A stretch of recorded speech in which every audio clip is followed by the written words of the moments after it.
তো বরাবরের মতন অবশ্যই প্রথমে আমি মিনাকে নিয়ে বলবো, ফোনদীপকে নিয়ে বলবো পরে। আজকে ফোনদীপের সঙ্গে কিছু বোঝাপড়া আছে, তো মিনাকে নিয়ে একটা কথা, দুটো কথা বলবো। সেটা হচ্ছে, মিনা একটা কথা বলেছে যে আমি স্বাধীন নই। আজকে স্বাধীনতা দিবস হলেও যেহেতু 12টার পরে ওই পার্টটুকু বলেছে, তাই স্বাধীনতা দিবস পড়ে গেছে, 15ই আগস্ট পড়ে গেছিল, সেই কারণের জন্য ওই কথাটা বলেছে যে আজকে স্বাধীনতা দিবস পড়ে গেছে, শুরু হয়ে গেছে, কিন্তু আমি স্বাধীন হইনি এখনও, আমি এখনও স্বাধীন হইনি। যেদিন আমি আমার পরিবারের সাথে শান্তিতে বাঁচতে পারবো, যেদিন আমাকে নিয়ে কাটাছেঁড়াগুলো বন্ধ হবে, সেই দিন আমি স্বাধীন হয়েছি বলে মনে করব এবং বুঝতে পারবো। তো ওর এই কমেন্ট বক্সে, ওর এই ভিডিওর পরিপ্রেক্ষিতে কমেন্ট বক্সে একজন লিখেছে যে তুমি যদি নোংরামি না করতে, তোমার চরিত্র যদি ঠিক রাখতে, তাহলে স্বাধীন হওয়ার মর্ম বুঝতে পারতে, স্বাধীনতার স্বাদ গ্রহণ করতে পারতে। আরেকজন বলেছে স্বাধীনতা মানে কি স্বেচ্ছাচারিতা? আমি এই দুটো প্রশ্নেরই উত্তর দেব, তার আগে বলি যে বা যারা বলে যে পরকীয়া করেছো বলেই তোমার মনে হচ্ছে যে তুমি পরাধীন আছো, এই ধরনের মানসিকতা সম্পন্ন কিছু মানুষই কিন্তু ভবিষ্যতে নরভক্ষকদের জন্ম দেয়। ঠিক আছে, এই ধরনের ধারণা যারা পোষণ করে যে পরকীয়া, কেউ একজন পরকীয়া করেছে, তার পেছনের কারণগুলো স্বচ্ছভাবে আমরা না জানা সত্ত্বেও তাকে দিনের পর দিন একটা দেহ ব্যবসায়ীর থেকেও, একটা দেহ ব্যবসায়ীকেও মানুষে এত খারাপ ভাষায় আক্রমণ করে না, এত তীব্র নোংরা ভাষায় আক্রমণ করে না। মিনাকে যেই ভাষায় আক্রমণ করা হয়েছে বিগত 1 বছর ধরে, তো সেই আক্রমণগুলিকে, সেই ভাষাগুলিকে তারা ন্যায্য বলে মনে করে যে মিনা এই সমস্ত কাজ শোনার মতন কাজ করেছে।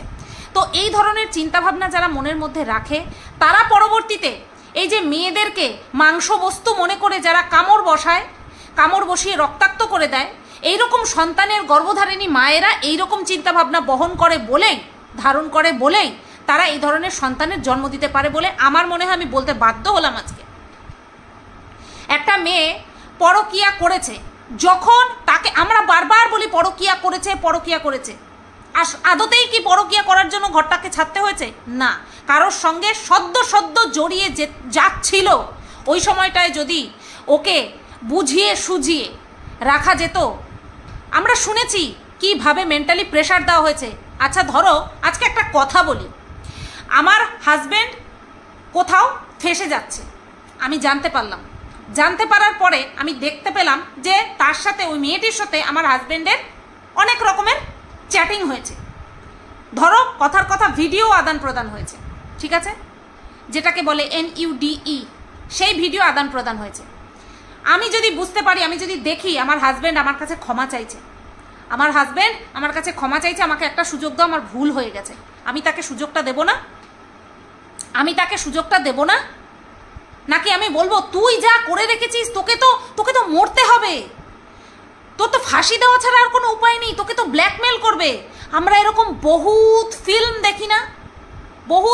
দেখি না, যেখানে বউকে, এই যে স্বামী স্ত্রীর যে গ্যাপ, একটা সাউথের একটা বই আছে দেখবে, যেখানে স্বামীটা পুলিশের চাকরি করে এবং ডিউটিতে, এতই পুলিশের চাকরি তোমরা জানো 24 আওয়ার্স তাদের ডিউটি থাকে, সেই মানুষটি ডিউটিতে এতটাই ব্যস্ত হয়ে গেছে, তার বউয়ের সঙ্গে একটুখানি যে ভালো মতনভাবে কথা বলবে এমন কিন্তু না, যে কারো চরিত্র ঘটিত দোষ, এরকমটা কিন্তু না। ব্যস্ততার কারণে দুজনের মধ্যে এমন একটা গ্যাপ চলে আসে যে সেই গ্যাপটার সুযোগ অন্য একজন নেয়। সে কে? সে হচ্ছে একজন, মানে কি বলবো, এরকম আছে না, ব্ল্যাকমেল করে। সে কিভাবে করে? প্রথমে আমরা এখন কি করি, সোশ্যাল মিডিয়াতে আমাদের সবটা খুলে রেখে দিই, আমরা কি ভালোবাসি না ভালোবাসি, আমাদের দুঃখ হলে পরে আমরা পোস্ট করি, আনন্দ হলে পরে পোস্ট করি, each and everything, every moment আমরা সোশ্যাল মিডিয়াতে শেয়ার করি, ঠিক আছে, এটা আমরা করতে বাধ্য। এবার কিছু মানুষ বসে থাকে শিকারের অপেক্ষায়। প্রথমে তারা একজন মানুষকে তার সোশ্যাল মিডিয়াতে করে দেখে পুরো তাকে অ্যানালাইজ করে নেয়, তার কোনটা ভালো কোনটা, সব কিছু। বইটা এই পারপাসেই হয়েছিল।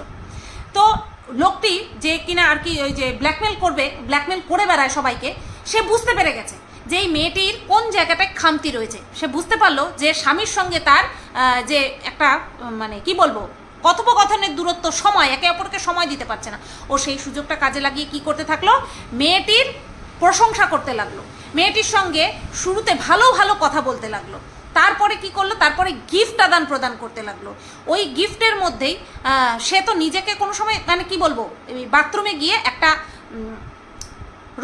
বাথরুম ফ্রেশনার, তার মধ্যে ক্যামেরা সেট করে দেয়। এবার ভাবো, বাথরুমে ক্যামেরা সেট করলে পরে একজন মানুষ যখন স্নান করছে, একজন মহিলা যখন স্নান করছে, তখন তার সম্পূর্ণ যে ভিডিওটা সেটা তার কাছে চলে আসছে খুব ইজিলি। এইবার কি করা শুরু হয়, সেই ভিডিও দিয়ে ব্ল্যাকমেল করা শুরু হয়।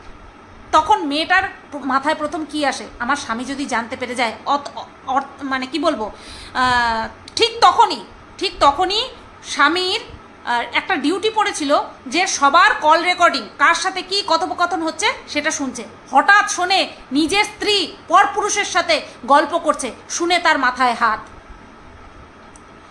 স্বামীটাও জানতে দেয়নি বউটিকে যে স্বামীটা সব জানে, আর স্বামীটা বুঝতেই দেয়নি, আর স্ত্রীও স্বামীকে বলেনি। স্বামী ঢাল হয়ে স্ত্রীর পাশে দাঁড়িয়েছিল যে না, আমাদের এই গ্যাপের মাঝখানে একজন চলে এসেছে। প্রকৃত মানুষ বুঝতে পারে যে তালি কখনো এক হাতে বাজে না, প্রকৃত মানুষ বুঝতে পারে। কিন্তু আমাদের সমাজে বেশিরভাগ মহিলাকেই দোষারোপ করে, তোমার চরিত্র খারাপ, তোমার চুলকানি বেশি, তার জন্য তুমি স্বামী, সংসার, সন্তান ফেলে দিয়ে অন্য একজনের কাছে গেছো। একজন মহিলা মা হওয়ার পরে তার সমস্ত চাহিদা কি মিটে যায়? তার সমস্ত চাহিদা শেষ হয়ে যায় কি? সেই চাহিদাগুলোই আস্তে আস্তে যখন না মেটে না, সে শারীরিক বলো, মানসিক বলো, শ্রদ্ধার দিক থেকে বলো, বিশ্বাসের দিক থেকে বলো, সেগুলি আস্তে আস্তে জমাট বাঁধতে শুরু করে। আর সেই সুযোগেই কিছু মানুষ আনএক্সপেক্টেডলি ঢুকে পড়ে। এখানে ফন্দীপ যদি প্রকৃত অর্থে মানুষ হতো, প্রকৃত অর্থেই ভালো মানুষ হতো, চেষ্টা করতো কি করে স্ত্রীকে সংসার জীবনে ফিরিয়ে আনা যায়, ভালোবাসা দিয়ে, সব কিছু দিয়ে। কিন্তু আমরা প্রথমই যখন ফন্দীপ দেখতে পারলো পুরো 5 বছরের লাইফে প্রথমবার স্ত্রী এরকম কারোর সাথে কথোপকথন করছে, ভেতরের কারণ খতিয়ে দেখার প্রয়োজন পড়লো না, কারণ গুরুত্বই দেয়নি। সম্পর্কটাকে একবার সুযোগ দেওয়ার, এই যে যারা বলে না সুযোগ দিয়েছে, অন ক্যামেরা কখনো সুযোগ হয় না, অন ক্যামেরা কোনো স্বামী স্ত্রীর সম্পর্ক শুধরায় না। যারা বলে, যেসব দালালগুলো বলে যে সুযোগ তো দিয়েছিল, সুযোগ দেয়নি, জলপাইগুড়ির কাকুকে দিয়ে সুযোগ। জলপাইগুড়ির কাকুকে বাবা মা নেই তো বলেই তো দিল, যেদিন থেকে গেছে কোনো ফারাকই পড়েনি। তাহলে কোনটা সত্যি? একটা স্বামী স্ত্রীর সম্পর্ক ঠিক হবে সোশ্যাল মিডিয়ায়, কিছু ভিউয়ার্স, কিছু দালাল ঠিক করবে একটা স্বামী স্ত্রীর মধ্যেকার সম্পর্ক? বাহ, তাহলে তো সবটাই সোশ্যাল মিডিয়াতে আনা যায়, সব সোশ্যাল মিডিয়াতে আনা যায়। আমি আশা করছি তোমরা বুঝতে পারছো আমি কি বলছি। তো যারা বলে যে মিনা পরকীয়া করেছে মানে স্বাধীনতার স্বেচ্ছাচারিতা করছে, একদম ভুল। আর পরকীয়া করেছে বলেই স্বাধীনতার স্বাদ আস্বাদন করতে পারছে না, একদমই ঠিক নয়। যেখানে আইন হস্তক্ষেপ করে না, যে আমাদের যদি কাউকে ভালো না লাগে, আমাদের জীবন লাইফ পার্টনারকে যদি আমাদের ভালো না লাগে, আমাদের কাছে অপশান আছে। তো যে এই কমেন্টটা করেছে, আমার সত্যি তার চিন্তা ভাবনাকে আমি ধিক্কার জানাই। আর স্বাধীনতার স্বেচ্ছাচারিতা আমি মিনাকে করতে দেখিনি করতে। ওরা দুটো জিনিসে আমার ঘোর আপত্তি। সেটা হচ্ছে, প্রথম কথা হচ্ছে ছেলে নিয়ে আপত্তি, 2 নম্বর হচ্ছে ছেলেকে আনা নিয়ে যেই সমস্ত কার্যকলাপ, সেটা নিয়ে আমার আপত্তি। ওকে নিয়ে আর আমার কোনো আপত্তি নেই। এই তো গেল কমেন্ট সেকশনের কথা। এবার আসি, মিনা যে বলেছে যে আমাকে ছিঁড়ে খাওয়া যেদিন বন্ধ হবে, কোনো দিন বন্ধ হবে না। এটা সোশ্যাল মিডিয়া, তুই ভালোভাবে লাইফস্টাইল লিড করলেও নিট অ্যান্ড ক্লিনভাবে এখন বেঁচে আছিস, এখন জীবনযাত্রা দেখাচ্ছিস না। তুই যেখানেই যাবি কারোর পশ্চাৎ দেশের অর্ধেক অংশ ব্লার করে দেখানো হবে, দেখো কি দেখতে পেলাম। কারোর হাতের কয়েকটা আঙুল ব্লার করে দেখাবে, এই তো প্রমাণ দিয়ে দিলাম মিনা এর সঙ্গে আজকে বেড শেয়ার করেছিল। কোনোদিনও তুই শান্তি পাবি না, কখনো তুই শান্তি পাবি না। আমি তোকে বলে রাখলাম, তুই বলছিস না যেদিন কাটাছেড়া বন্ধ হবে, যতদিন তুই সোশ্যাল মিডিয়াতে অ্যাভেলেবেল আছিস ততদিন পর্যন্ত তোকে এইগুলো ফেস করতে হবে। হ্যাঁ, কখনো জিনিসটা মানে গোদের মতন ফুলে যাবে, কখনো আবার চুপসে যাবে, এরকম চলবে, বাট চলতে থাকবে। মিলিয়ে নিস আজকে আমার কথা। আমার বহু কথা মিলেছে, মানিস বা না মানিস, এই কথাটাও মিলবে, ঠিক আছে? আচ্ছা, এইবার আসি, খুব দৌড়াদৌড়ি করছে এবং সেই দৌড়াদৌড়ির পেছনে যে লিগ্যাল কারণ রয়েছে সেটাও বলেছে মিনা। তার সাথে এটাও বলেছে যে আমি কি কাজে যাচ্ছি না যাচ্ছি সেটা তোমরা জেনে যাবে। মানে মিনা বলুক বা না বলুক, এমন কিছু ঘটনা ঘটতে চলেছে যেটা কিনা অন্যের থ্রুতে আমাদের সামনে বেরিয়ে আসবে, অন্যের থ্রুতে আমাদের সামনে বেরিয়ে আসবে। আশা করছি তোমরা বুঝতেই পারছো বা আমিও বুঝতে পেরেছি যে মিনা কারোর জন্য কারোর বিরুদ্ধে কোনো স্টেপ নিচ্ছে, হ্যাঁ এখনও তো নেওয়া হয়ে যায়নি, তাই নিচ্ছে। এবার কার বিরুদ্ধে সেটা সত্যি বলা অসম্ভব, কারণ মিনার মানে পেছনে শুধু তার একা স্বামী লেগে নেই, তাকে যে শুধু স্বামী হ্যারাস করছে, সোশ্যালি হ্যারাস করছে, তার জীবন ওষ্ঠাগত করে তুলেছে, শুধু তাই নয়, মানে শুধু স্বামীই নয়, একাধিক মানুষ যুক্ত রয়েছে তার পেছনে। কিছু ভিউয়ার্সও যুক্ত রয়েছে যারা কিনা খেয়ে না খেয়ে মিনার ফ্ল্যাটের নিচে মানে কি বলবো, হায়না বেবুনের মতন ঘোরাঘুরি করছে। অবভিয়াসলি সেটা ভয়ের কারণ, কারণ এখন চারিদিকে যা হচ্ছে তাতে করে কাউকে বিশ্বাস করা যায় না। ভাবো তো, আরজি করের মেয়েটির সঙ্গে যেই ঘটনাটা ঘটেছে, তার সাথে সে যাদের সাথে সেফ মনে করেছে, তাদের সাথে বসে খেয়েছে, তারাই মেয়েটির এই মৃত্যুর মুখে ঠেলে দিয়েছে, মেয়েটাকে শেষ করে ফেলেছে। তাহলে মানুষ কাকে বিশ্বাস করবে, তাই না? সাধারণ ভিউয়ার্সরাও যে ফেরোসাস হয়ে কিছু একটা করে দেবে না, তার কি গ্যারান্টি আছে? আর সেই কারণের জন্যই মিনা নিজের সেফটির জন্য এইবার উঠে পড়ে তৎপর হয়ে উঠেছে, আর কি তৎপর হয়ে উঠেছে। এবং মিনার কথা শুনে যেটা বুঝলাম যে এবার প্রশাসনিক অধিকর্তারাও মিনার পক্ষেই কাজ করছেন, যেটা কিনা শুনে খুব ভালো লেগেছে। দেখো, কন্ট্রোভার্সি, আমি আমার কথা বলছি, আমিও কন্ট্রোভার্সি করছি, আমি মিনার বিপক্ষেও বলছি, আমি ফোনদীপের বিপক্ষেও বলছি। ফোনদীপকে কথায় কথায় কারোর সাথে শুইয়েও দিচ্ছি না, ফোনদীপকে জোর করে নোংরাও সাব্যস্ত করছি না। কন্ট্রোভার্সি আমার মনে হয় এটাকেই বলে, ভিডিও টু ভিডিও। ফোনদীপকে আমি যা করতে দেখছি সেটা নিয়েই বলছি। আমার মনে হয় কন্ট্রোভার্সিটা এরকমই হওয়া উচিত, যেখানে কন্ট্রোভার্সির মাধ্যমে যেটা হচ্ছে সেটাকেই আমরা দর্শকের সামনে তুলে ধরবো, এমনটা নয় আমরা আমাদের নোংরা মনের নোংরা অনুমান দিয়ে দর্শককে আরও খেপিয়ে তুলব।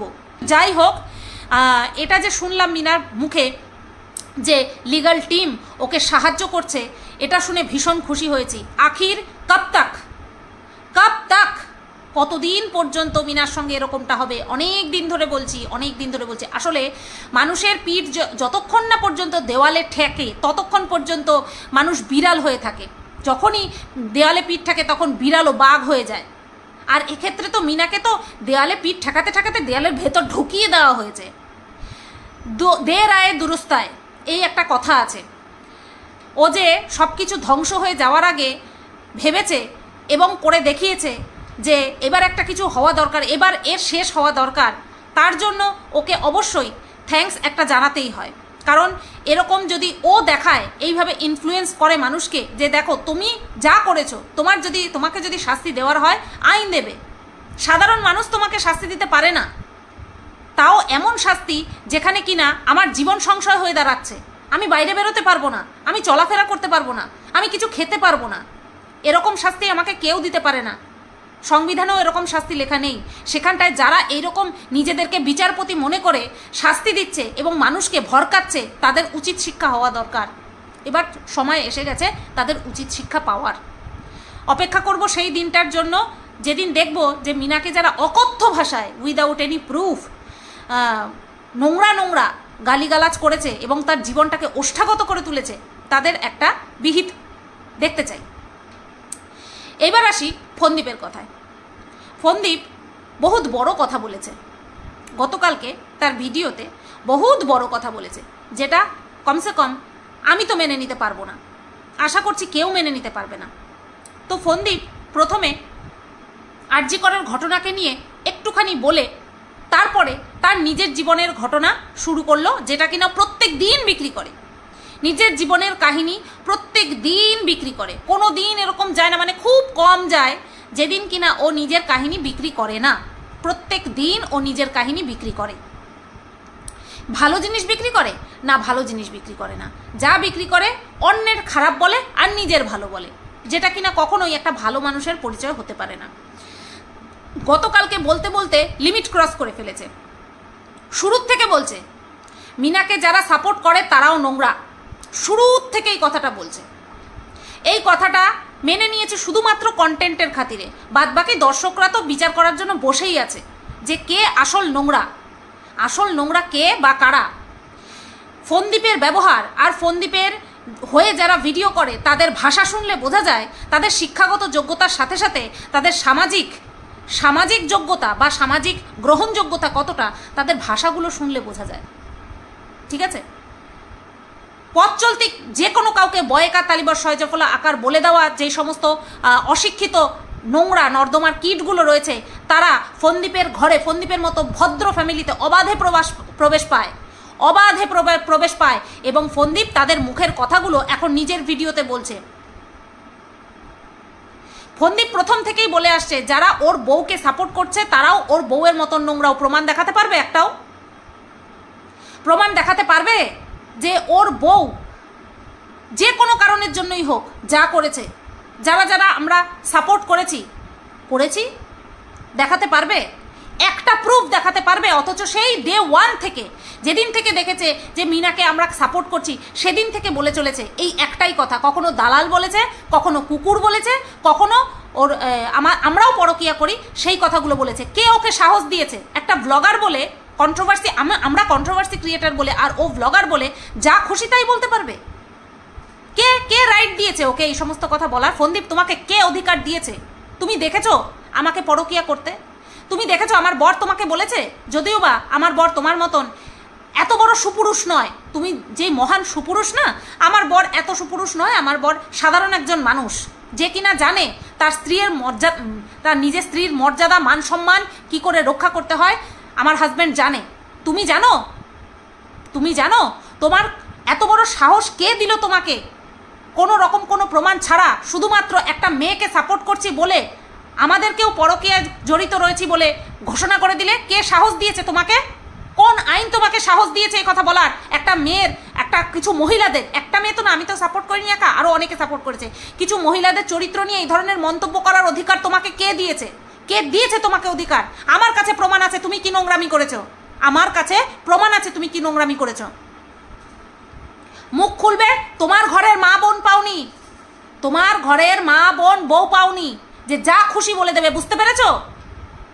তোমার ঘরের মা বোন বউরা সহ্য করবে। আমরা না তোমার পয়সায় খাই, না তোমার বাড়িতে যাই, যা দেখাচ্ছ, যে কুকীর্তি করছো সেটা নিয়ে ভিডিও করি। তার পরিবর্তে তুমি এই কথা বলতে পারো না যে তোমার বউকে সাপোর্ট করছি মানে আমরাও পরকীয়া করছি। খবরদার বলে দিচ্ছি, সব কয়টা কন্ট্রোভার্সি ক্রিয়েটার মিলে পিআইএল করে দেব, পিআইএল করব। অসভ্য ছেলে কোথাকার, না নিজের দিদির সম্মান করতে পেরেছে, না নিজের বউয়ের সম্মান করতে পেরেছে। বড় বড় বাতেলা মারো তুমি, বড় বড় বাতেলা। নিজের দিদিকে তুমি কিভাবে বিক্রি করেছো আমরা সবাই দেখেছি। যেই বাড়িতে তাদের বাড়ির মেয়ের সম্মান নেই, বউয়ের সম্মান নেই, সে আসছে বড় বড় কথা বলতে। সমাজে কে ভালো কাজ করছে, কে? তুমি কয়টা ভালো কাজ করে দেখিয়েছো আজ পর্যন্ত? শুধু এখানে ঘুরতে যাওয়া, ওখানে ঘুরতে যাওয়া ছাড়া, আর কিছু নোংরাদেরকে নিজেদের বাড়িতে ডেকে আনা ছাড়া আর কি ভালো কাজ করেছো? কেন আসে না তোমার আত্মীয় স্বজন তোমাদের বাড়িতে? তোমরা যদি এতই ভালো হবে কেন আসে না কোনো আত্মীয় স্বজন? আজকে এত বড় ক্রাইসিস তোমাদের পরিবারের উপর দিয়ে চলে গেল, বারবার বুক চাপড়াচ্ছ আমার সাথে কি দুর্ঘটনা ঘটেছে, আমার লাইফটা শেষ হয়ে গেছে। কোথায় তোমার আত্মীয় স্বজন? কেউ নেই? তোমরা কি নির্বংশ না তো? তোমাদের আগে পিছেও তো আত্মীয় স্বজন আছে, তারা কোথায়? এত বড় বড় যে বুক বাজিয়ে মুখ বাজিয়ে কথা বলো, তারা কোথায়? একদিনও তো দেখলাম না তোমাদের চোখের জল মোছাতে, যদিও বা পড়েনি চোখের জল। একদিনের জন্য তো দেখলাম না এসে সান্ত্বনা দিচ্ছে, দেখলাম না তো একদিনের জন্য। আমি সৎ ডাঙ্কা বাজাচ্ছে, সেই 1 বছর ধরে ডাঙ্কা বাজাচ্ছে। কত সৎ আমার কাছে প্রমাণ আছে। জঘন্যতার চরম সীমায় একেবারে উত্তীর্ণ হয়ে গেছে, জঘন্য। আর আজকে তো একেবারে শেষ সীমায় চলে এসেছে। এতদিন বলছিল যে যারা ওই নোংরাকে সাপোর্ট করে তারাও নোংরা, এতদিন একরকম বলছিল, আজকে কি বলছে? তোমাদের ছেলে মেয়েও যখন এরকম করবে, ঘরে তোমার ছেলেও আছে, ইন ফিউচার তোমাকেও বিয়ে করতে হবে। নিজেকে ফিট রাখছো না? নিজেকে ফিট রাখছো তো দিন রাত বাদরের মতন লাফাচ্ছ, বাদরের মতন লাফিয়ে লাফিয়ে নিজেকে ফিট রাখার চেষ্টা করছো নেক্সট একটা বিয়ে করবে বলেই, অন্য কিছুর জন্য, অন্য কোনো কিছুর জন্য না। যদি সেটা থাকতো শারীরিক সচেতনতা, তাহলে প্রথম থেকেই করতে। এখন নতুন করে শারীরিকভাবে ফিট রাখতে হচ্ছে নিজেকে, নতুন বিয়ে করবে, তার সঙ্গেও তো জীবন অতিবাহিত করতে হবে। You know what I mean. যখন আরেকটা বিয়ে করে আনবে তখন দেখবো আসল মজা, তখন দেখবো আসল মজা। মানুষ নিজের ক্যারেক্টার বেশি দিন ঢাকা রাখতে পারে না, ঢেকে রাখতে পারে না। তোমাদেরও অরিজিনাল ফেস বেরোবে সেই মহিলার প্রতি যে আসবে ভবিষ্যতে, আর তারও বেরোবে। সবাই আবার মিনার মতন চুপচাপ 5 বছর ধরে সহ্য নাও করতে পারে, কারণ তোমার মুখের যে ভাষা বের হচ্ছে তাতে করে তোমার ক্যারেক্টার কি সেটা আমাদের মতন মানুষের যথেষ্ট বোঝা হয়ে গেছে। আর আজকে তো শুধুমাত্র কন্ট্রোভার্সি ক্রিয়েটারদের মধ্যে সীমাবদ্ধ নেই, ভিউয়ার্সদের উপর চলে গেছে, যে ভিউয়ার্সরাও নাকি পরকিয়া করে, সবাই পরকিয়া করে। তুমি হচ্ছ সতী, তুমি সতা না, তুমি হচ্ছ সতী। তোমাকে তো ধূপ দ্বীপ দিয়ে পুজো করতে হয়, বুঝতে পেরেছো? ধূপ দ্বীপ দিয়ে তোমাকে পুজো করতে হয়। তুমি এমন সুশিক্ষায় শিক্ষিত হয়েছো যে ভিউয়ার্সদেরও বলছো সবাই তোমাকে সাপোর্ট করবে না। তোমার এই নোংরা রূপের জন্য বহু ভিউয়ার্স তোমাকেও ছেড়ে চলে গেছে এবং দেখছে যে একটা মেয়ে দিনের পর দিন জাস্ট সহ্য করে যাচ্ছে, শুধু সহ্য করে যাচ্ছে। সে 5-5টা বছর কি করেছে সবার আইডিয়া করা হয়ে গেছে। তুমি যত নিজের নোংরা মুখোশটা মানুষের সামনে তুলে ধরবে তত করে মানুষ বুঝতে পারবে আর চুপচাপ সরে যাবে। কিছু মানুষ আছে যারা কিনা শুরু থেকে সাপোর্ট করে এসেছে, তারা হয়তো মুখ খুলতে পারবে না লজ্জার খাতিরে, কিন্তু মানুষেরা সরে যাবে। How dare you! সাহস কি করে হয় সন্তানের উপরে চলে যাওয়ার? এই তো বন্ধুরা, এর দালাল যারা আছে তারা শুধু কথায় কথায় বাচ্চারে অ্যাটাক করিস, বাচ্চাকে অ্যাটাক করিস, বাচ্চাকে অ্যাটাক করিস বলে না। আর আজকে ফন্দীপ নিজে কি বলল, যে যারা কন্ট্রোভার্সি করছে, আমার কথা ছেড়ে দাও, আমার তো সন্তান নেই, যারা কন্ট্রোভার্সি ক্রিয়েটার আছে বা যারা ভিউয়ার্স আছে যারা কিনা মিনাকে সাপোর্ট করে, তাদের সন্তানরাও নাকি পরকিয়া করবে। ভাবা যায় কতখানি অশিক্ষিত, কতখানি জঘন্য শিক্ষায় শিক্ষিত হয়েছে, কতখানি জঘন্য শিক্ষা পেয়েছে। আমি অবাক হয়ে শুনলাম, আজকে অবাক হয়ে শুনলাম। ওর এই কথার পরিবর্তে ওকে আচ্ছা করে দিতে পারতাম, বাট না, না, ওকে দিয়ে কোনো লাভ নেই।